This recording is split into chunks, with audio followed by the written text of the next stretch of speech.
আসিফ তার প্রিয়াকে হারিয়ে ও প্রিয়া তুমি কোথায় গেয়েছে না গায় নাই? আবেদা জবেদা সবেদা যে যারে হারাইছে তার নাম ধরে গান গাইছে। মমতাজ আপারে এত সম্মান দিল, সে তার প্রিয় মানুষ হারাইতে রিক্সাওয়ালার কাছে যে বলল, ওরে ও রিক্সাওয়ালা তুই ধীরে ধীরে চালা, তোর সাথে বলবো আমার মনে কত জ্বালা। রিক্সাওয়ালার কাছে বলবে ওর প্রেমিক চলি গেছে, অথচ যেই নেত্রী ওরে এমপি বানাইলো, ওরে সংসদে উঠাইলো, সংসদে গান গাওয়ার ব্যবস্থা করলো, এই নেত্রী চলে যাওয়ার পরে একটা কথাও বলে নাই। ঠিক না বেঠে? ফাইটটা যায়, বুকটা ফাইটটা যায়, গাইলো, স্বামী চলি গেছে তাই মনে হয়, কিন্তু নেত্রী যাওয়াতে একটা গানও গায় নাই। আমি শিখাই দিছিলাম, আপা আপনি গান, আমার সোনার ময়না পাখি কোন বা দোষে দাদার কাছে গো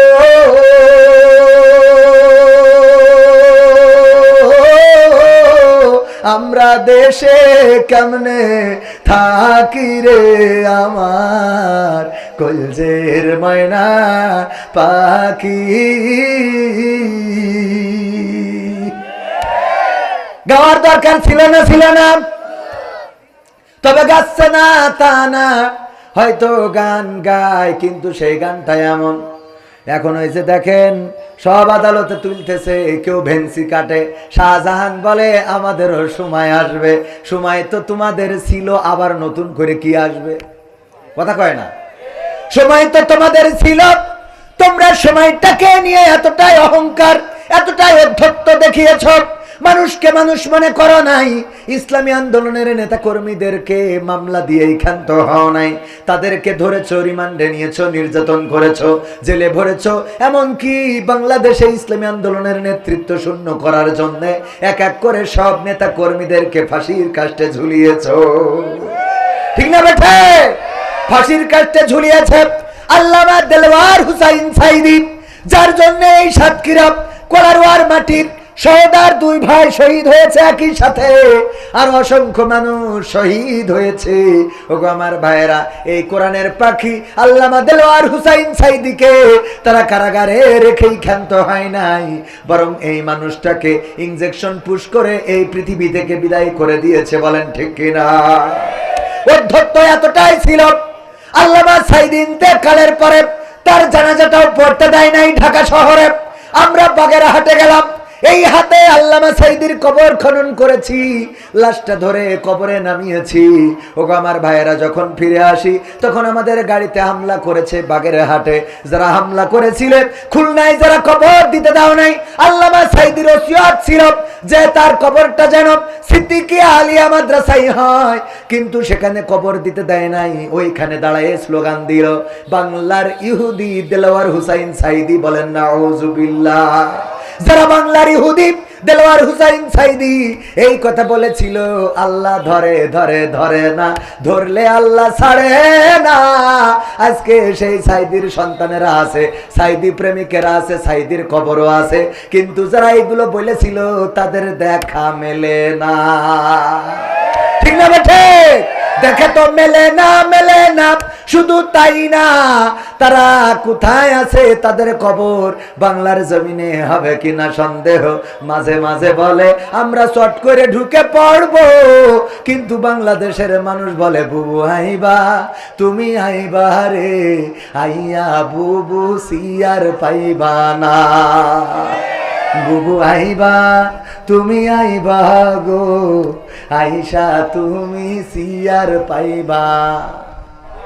পাবে বাংলাদেশের জমিনে, আর এই সিয়ারটা পাবে না, এই সিয়ার আর দেয়া হবে না।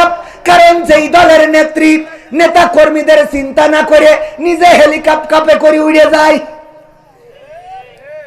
নিজের চিন্তা নিজে করে চলে গেছে। তুই তো দাদার কাছে যে ভালোই আছো, কিন্তু আমাদের যে কি অবস্থা এটা বুঝবা না। কথা কয় না? আমাদের তো অবস্থা খারাপ, বেরোইতে পারি না, লজ্জা লাগে। আরে এরপরেও আবার মাঝে মাঝে ঝটিকা মিছিল দেখা যায়। যারা ঝটিকা মিছিল করে ওদের যদি ন্যূনতম লজ্জা থাকতো তাইলে অন্তত রাস্তায় নামতো না। কথা কয় না?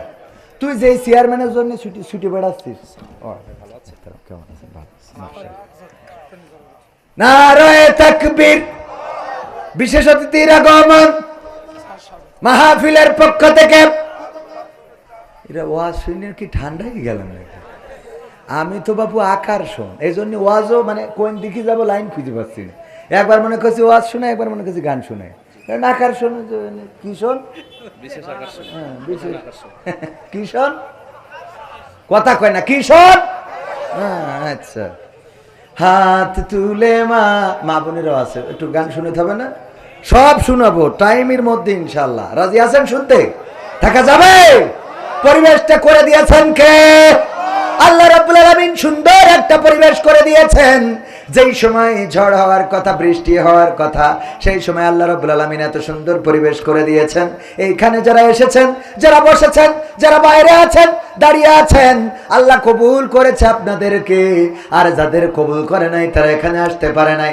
এখনো ওই ডান দিকে কিছু জায়গা আছে, যদি এই কোরআনের মাহফিলে এসে বসতে পারেন, আল্লাহ রাব্বুল আলামিন এই মাহফিল আপনার নাজাতের ওসিলা করে দিতে পারে। বলেন সুবহানাল্লাহ। আল্লাহ বলেছেন ওয়াইযা কুরিয়াল কুরআনু ফাসতামিউ লাহু ওয়া আনসিতু লাআল্লাকুম তুরহামুন। যখন তোমাদের সামনে কোরআন পড়া হয়, যখন তোমাদের সামনে কোরআন তেলাওয়াত করা হয়, যখন তোমাদের সামনে কোরআন থেকে বলা হবে, তখন তোমরা চুপ থাকবে এবং হৃদয়ের কান দিয়ে শুনবে, যাতে করে তোমাদের উপরে আল্লাহর রহমত বর্ষণ হতে পারে। ওগো আমার ভাইয়েরা, আল্লাহর রহমত যদি পেতে চান তাহলে হৃদয়ের কান দিয়ে শুনতে হবে, একটু চুপ থাকতে হবে। আমি তো বক্তা নই, আমি আপনাদের মাঝে এসেছি আকর্ষণ হিসাবে, কিছু আকর্ষিত করে যাব। প্রধান মেহমান রয়েছেন আমার শ্রদ্ধাভাজন ভাইজান আব্দুল সালাম যুক্তিবাদী, অত্যন্ত দারুণ আলোচনা করেন। তিনি কিছুক্ষণের মধ্যে আসবেন। ওগো আমার ভাইয়েরা, দাঁড়ানো ভাইয়েরা যদি ওই ডান পাশে এসে বসে যান তাইলে পরিবেশটাও সুন্দর দেখা যাবে। আর আপনারা এখানে বসে যদি শোনেন, এটা আপনাদের আমাদের নাজাতের ওসিলা হয়ে যেতে পারে। বলেন সুবহানাল্লাহ। যেই কথা বলছিলাম, মমতাজ আপা একটা গানও শুনাইল না, কারণ পেয়েছে যতদিন গেয়েছে ততদিন খেয়েছে, যতদিন গেয়েছে ততদিন নিয়েছে, যতদিন গেয়েছে ততদিন, যেদিন বুঝেছে আর পাওয়া হবে না সেই দিন বলে দিয়েছে ও গো বুবু আর গাওয়া হবে না রে। ঠিক না বেঠে? যতদিন পেয়েছে, খেয়েছে, নিয়েছে, ততদিন গেয়েছে। আর যখন বুঝেছে আর পাওয়া খাওয়া নেওয়া হবে না, তখন বলে দিয়েছে গাওয়া হবে না। তবে একদম গায় না তা না, মাঝে মাঝে গোপনে, না অসুবিধা নেই, মাঝে মাঝে গোপনে যেয়ে গায় ও আমার দরদি আগে জানলে তোর ভাঙা নৌকায় চড়তাম না, ভাঙা নৌকায় চড়তাম না, আর এই বিপদে পড়তাম না। ওরে বর্ডারেতে খাইলাম ধরা, বিসিটাও তো পাইলাম না। আগে জানলে তোর ভাঙা নৌকায় চড়তাম না। ঠিক না বেঠা?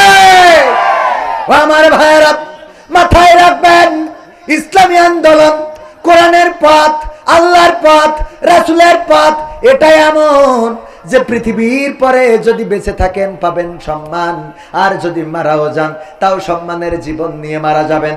আমাদের যারা নেতৃবৃন্দ ছিল তারা এমন ছিল, ফাঁসির রশি দেখে কখনো কাঁপে নাই, ফাঁসির রশি তাদেরকে টলাতে পারে নাই, বরং তারা ফাঁসির আগে জিজ্ঞাসা করেছে সন্তানের কাছে, ওগো আমার কলিজার টুকরা সন্তান, বলো দেখি ফাঁসির কাষ্ঠে কেমন করে ঝুলবো, ফাঁসির কাষ্ঠে কি লুঙ্গি পরে যাব নাকি পায়জামা পরে যাব?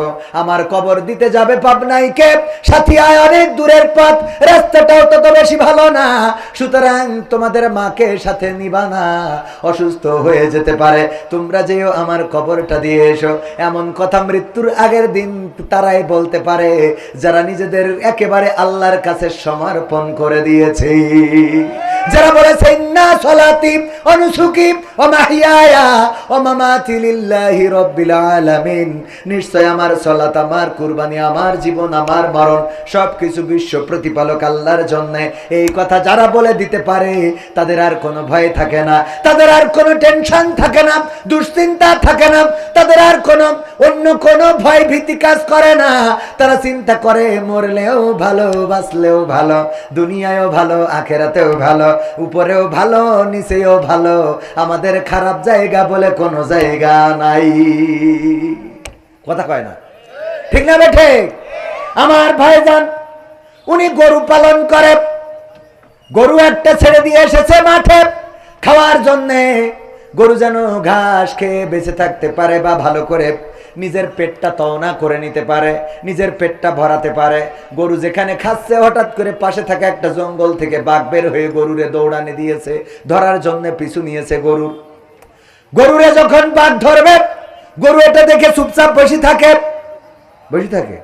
না, গরু বলে আয় দেখবো, খেলা হবে, বলে খেলা হবে, বলে কথা না, বলে না, বরং গরু দেয় দৌড়, গরু দিয়েছে দৌড়, বাঘও দৌড়ায়, গরু দৌড়ায়, বাঘও দৌড়ায়। গরু বুঝতে পেরেছে বাঘের সাথে দৌড়ায় এত পারা যাবে না, কারণ বাঘের দৌড়ের গতি কম না বেশি, গরুর দৌড়ের গতি কম। এই জন্য গরু চিন্তা করলো পাশে থাকা একটা নরম কাদাওয়ালা ক্ষেত আছে, বুদ্ধি করে ওই ক্ষেতের মধ্যে দিয়েছে লাফ, 4 হাত পা একসাথে ডেবে গেছে বাঘ ধরার জন্য। বাঘও যখন লাফ দিয়েছে, গরুর থেকে বাঘের দৌড়ের গতি বেশি থাকার কারণে গরুরে রেখে 3 হাত সামনে যেয়ে পড়েছে। কয় হাত সামনে? বাঘেরও 4 হাত পা ডেবে গেছে কাদার মধ্যে। এমন কাদা অনেক জায়গায় আছে চূড়াবালির মতো, যতই বের হইতে চান ততই আটকে যায়, এমন আছে না নাই? গরু কোনো চিন্তা ছাড়াই বসে বসে পান চাবায়, আর বাঘ চিন্তা করে কি করে বের হব, কি করে বের হব, টানাটানি কোনোভাবেই বের হইতে পারে না কাদায়। আর গরুর দিকে তাকায় আর দেখে ওর টেনশনই নাই, খালি বসে বসে জাবর কাটাছে।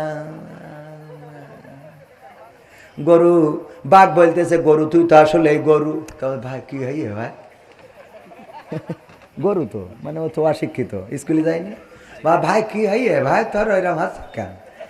আরে গরু কি হয়েছে মানে, কাজটা কি করলি? কয় কি করলাম, এখনো কয় কি করলাম।